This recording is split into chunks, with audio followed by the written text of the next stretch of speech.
MKKI Perdana di Wajo, Wabub baru harap santri baru harumkan nama daerah. Wakil Bupati baru, Abustan Andi Bintang, mewakili Bupati baru Andi Ina Kartikasari menghadiri pembukaan Musabakah Qiraatil Kutub Internasional, MKKI, pertama tahun 2025 di Pondok Pesantren Az-Adiyah Macanang, Kabupaten Wajo, Kamis 2 Oktober.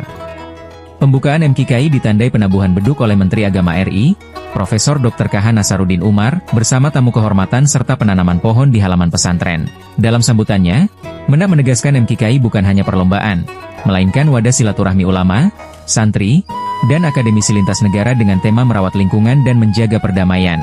Gubernur Sulawesi Selatan, Andi Sudirman Sulaiman, memberikan apresiasi atas suksesnya Wajo menjadi tuan rumah MKKI Perdana yang diikuti 798 santri semifinalis dari seluruh Indonesia serta 20 peserta dari 7 negara ASEAN. Wabub Abustan berharap kegiatan ini dapat menumbuhkan kecintaan generasi muda terhadap Kitab Kuning dan Al-Quran, sekaligus mempererat persaudaraan antar bangsa. Ia juga memberi semangat kepada 14 peserta dari Ponpes DDI Mangkoso, baru, agar tampil percaya diri dan mampu mengharumkan nama daerah di kancah nasional maupun internasional. Dari Kabupaten Wajo, IGA Radio mengabarkan.